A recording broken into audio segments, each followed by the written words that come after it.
Mesdames, Messieurs, bonsoir et merci d'être avec nous sur LCF pour ce rendez-vous de l'information. Le Forum ouest-africain de la finance et des investissements climatiques s'est ouvert ce lundi à Lomé, une opportunité pour les participants d'échanger sur les projets de lutte contre les changements climatiques. Un nouvel État est né en Inde, son nom Telangana. La nouvelle a été accueillie par des scènes de joie. Voilà donc pour l'essentiel de ce journal. Mesdames et Messieurs, bonsoir et bienvenue.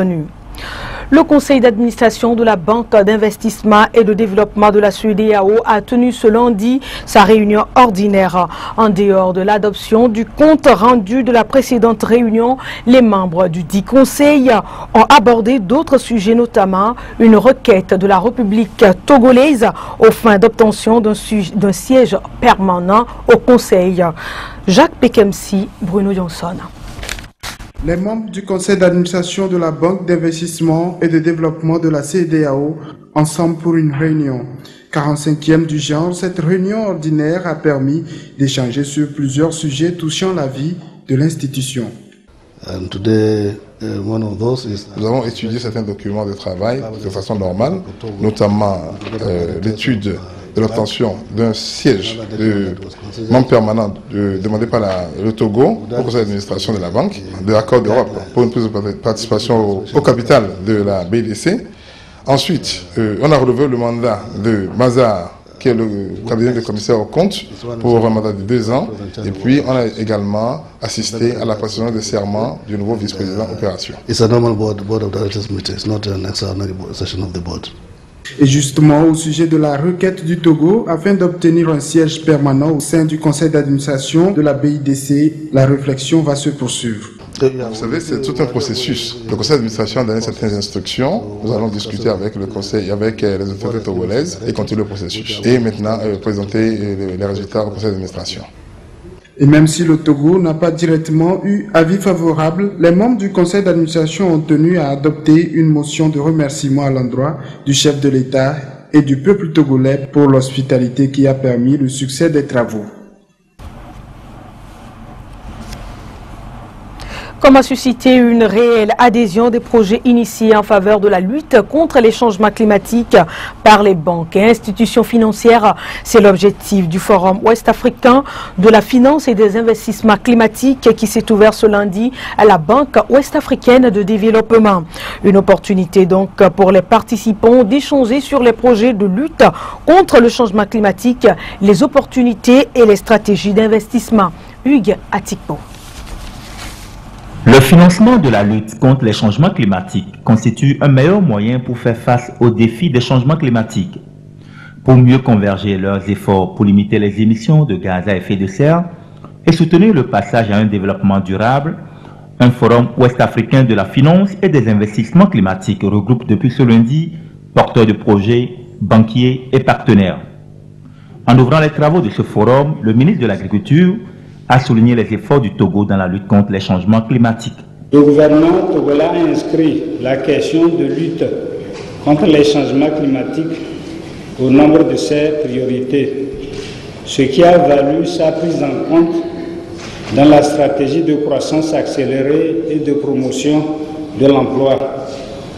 Ce forum, qui se déroulera durant les 2 jours, est un excellent cadre de discussion pour la communauté financière et bancaire et les acteurs de la maîtrise d'ouvrage publics et privés de promouvoir la lutte contre les changements climatiques dans le cadre de projets de développement à faible émission de carbone. Ce forum est une tribune d'information sur les négociations en cours dans le contexte de la Convention cadre des Nations Unies sur le changement climatique, mais aussi un plaidoyer en faveur du financement à travers les instruments disponibles, les prêts, les garanties, l'assistance technique et les lignes de refinancement des projets de lutte contre les changements climatiques. Le rôle de la Banque ouest-africaine de développement est de faire de la facilitation pour le financement des projets porteurs. Nous vivons maintenant un temps où chacun peut réaliser les dérèglements climatiques, les changements de saison, les sécheresses tantôt, les inondations tantôt. Comment faire en sorte de promouvoir le développement tout en restaurant l'environnement? Et comment mettre les différents acteurs ensemble pour pouvoir faire face à ces nouveaux défis qui se posent à nous. Notre rôle à nous est de faire de la facilitation pour le financement par rapport à des projets qui sont porteurs et qui répondent à cet objectif que nous avons, de faire face au changement climatique. Venus des 4 coins de l'Afrique de l'Ouest, ces porteurs de projets sont en quête de fonds, de connexions et de l'assistanat technique pour réaliser leurs projets. Nous, porteurs de projets africains, nous avons de la difficulté à aller chercher des fonds pour démarrer nos projets. Et ça, c'est la première des barrières. Évidemment, en ce forum, nous cherchons des liaisons et des connexions avec des financiers pour venir nous soutenir financièrement dans ces démarrages de projets. Ça, c'est le premier élément. L'autre élément aussi que nous avons, c'est que nos marchés pris individuellement au niveau de nos pays sont de petits marchés. Donc nous visons réellement à pouvoir soutenir des projets d'envergure régionale. Ainsi permettre de résoudre le problème du déficit d'électricité que nous avons dans la sous-région. D'après les estimations du Programme des Nations Unies pour l'environnement, 214 milliards de dollars ont été investis dans les énergies renouvelables en 2013, dont 9 milliards de dollars au profit des pays africains. Inaugurée le 26 avril dernier par le chef de l'État, Fabrice Zimnania Singbe, la Blue Zone a été visitée ce jour par des journalistes. L'objectif de cette visite est donc de leur faire découvrir la nouvelle gare et d'apprécier les rénovations faites afin qu'ils puissent apporter l'information à la population. Il faut noter que cette ligne de chemin de fer traverse quelques pays de l'Afrique de l'Ouest. C'est un reportage d'Ida Aziadouvo présenté par Jacques Pekemsi.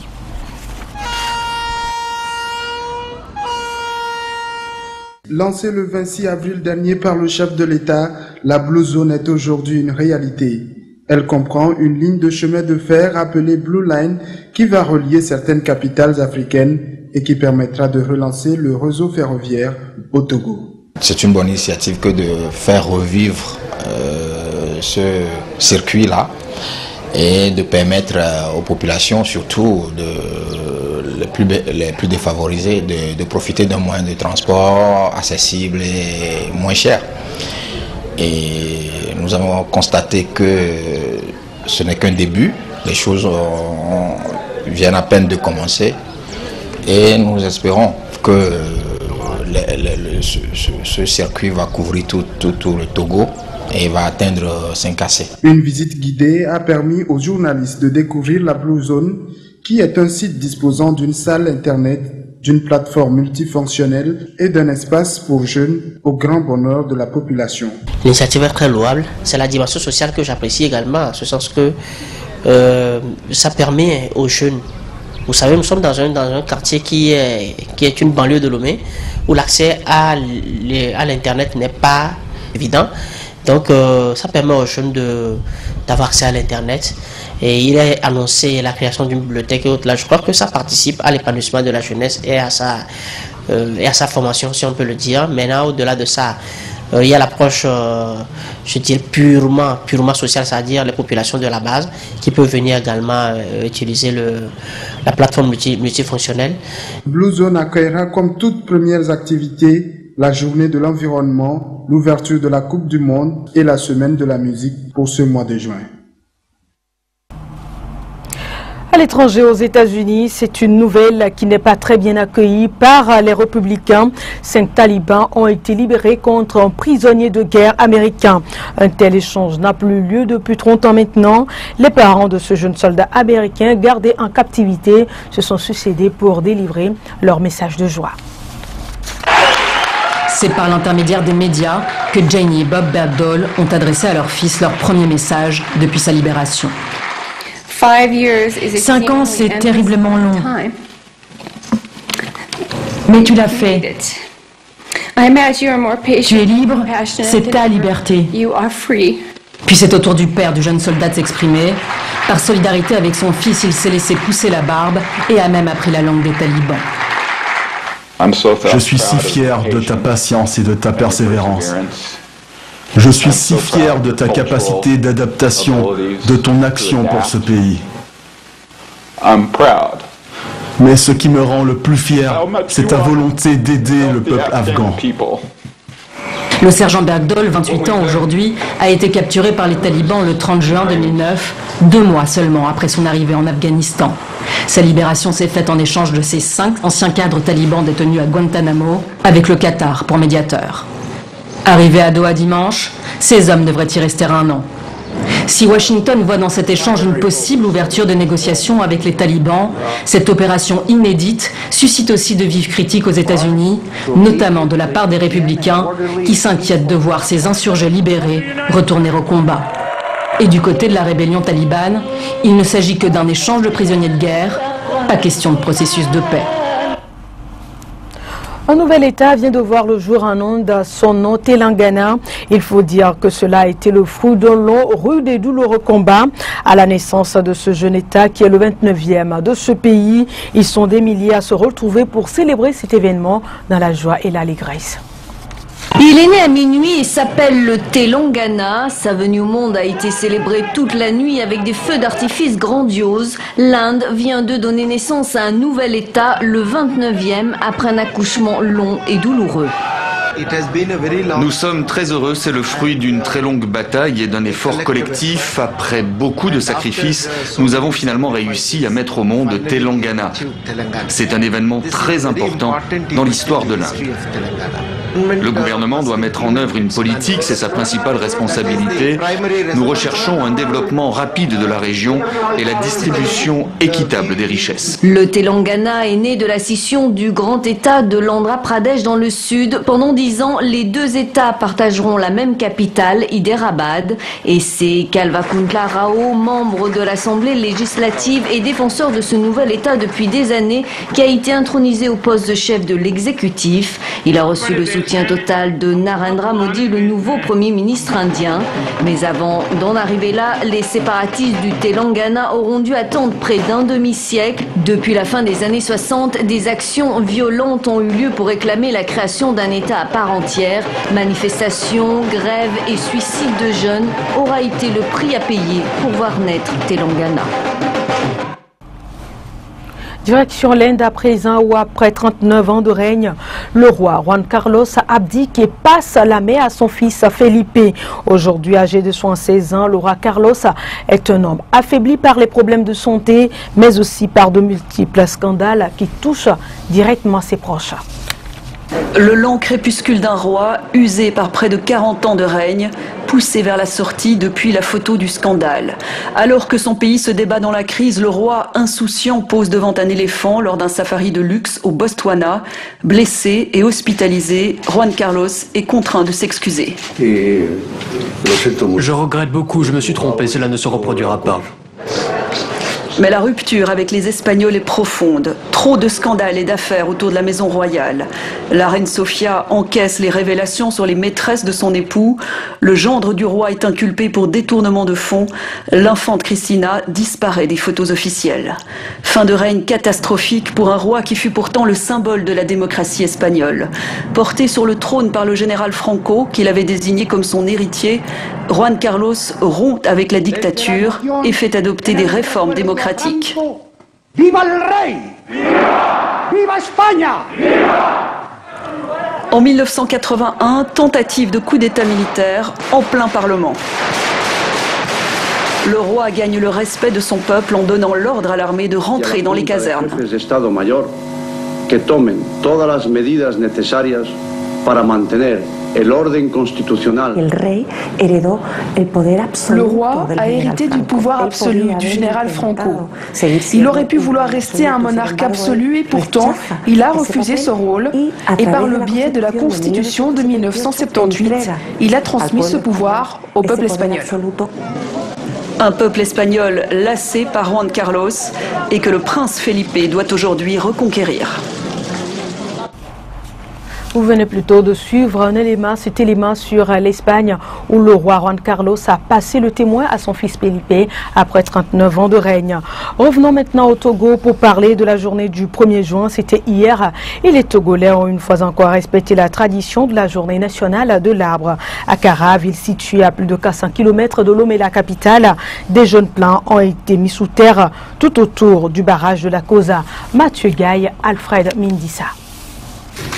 Instituée le 1er juin 1977, la journée de l'arbre a été conjointement lancée avec la Révolution verte au Togo. Cette année, la tradition a été une fois encore respectée. Ici à Kara, c'est le barrage de la Kosa qui a servi de cadre pour la mise en terre des plants. Le barrage de la Kosa a été retenu comme les 2 dernières années parce qu'il y a un sérieux problème de dégradation du versant et de la berge.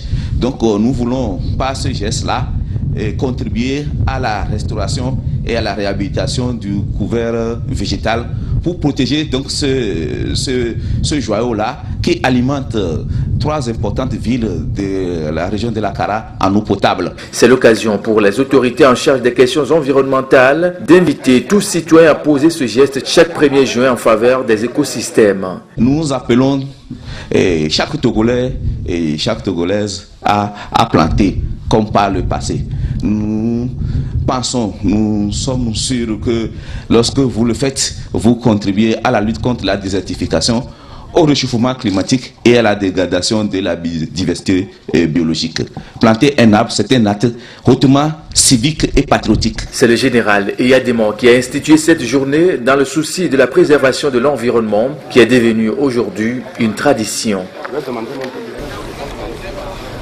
Ce 1er juin a été également l'occasion pour les fils et filles de l'église catholique d'Agneron de célébrer la fête du rallye. Pour un développement durable et harmonieux de cette localité, les natifs se sont donc retrouvés. Ils ont également profité de l'occasion pour planter des arbres.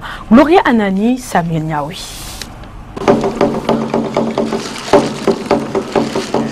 Unis dans un même esprit pour accomplir l'œuvre de Dieu, ces fidèles venus de 28 paroisses catholiques célèbrent la fête du rallye. Nous sommes à Agneron, dans la préfecture de la Veille.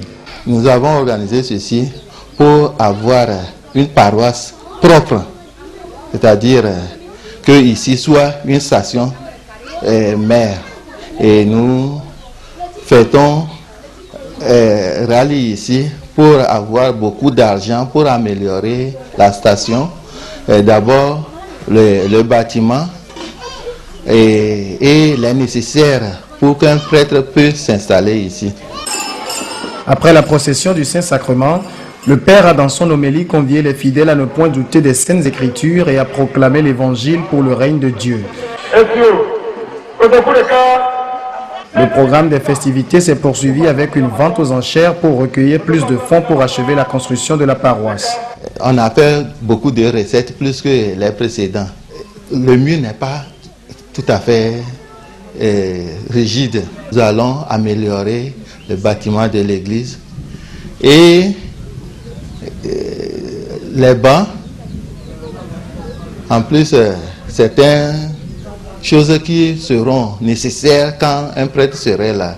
La fête du rallye est un véritable moment d'enthousiasme populaire dans ce village. L'édition de cette année coïncide avec la journée nationale de l'arbre. Occasion donc pour les natifs d'Agneron de se plier à la tradition du 1er juin. Nous avons décidé aujourd'hui de célébrer, comme on a l'habitude de le dire ici, la fête du rallye. C'est une fête des catholiques qui s'entraident dans le milieu. Donc c'est la raison pour laquelle nous sommes ici aujourd'hui. Et heureusement pour nous, c'est la journée de l'arbre. Donc nous avons profité pour faire une pierre deux coups. Donc nous avons aussi planté des arbres à Agneron, au dispensaire et dans l'enceinte du CEG d'Agneron. Pour achever dans de brefs délais la construction de leur paroisse, les responsables de l'église catholique d'Agneron ont en perspective plusieurs activités et comptent sur le soutien des autorités et ressortissants.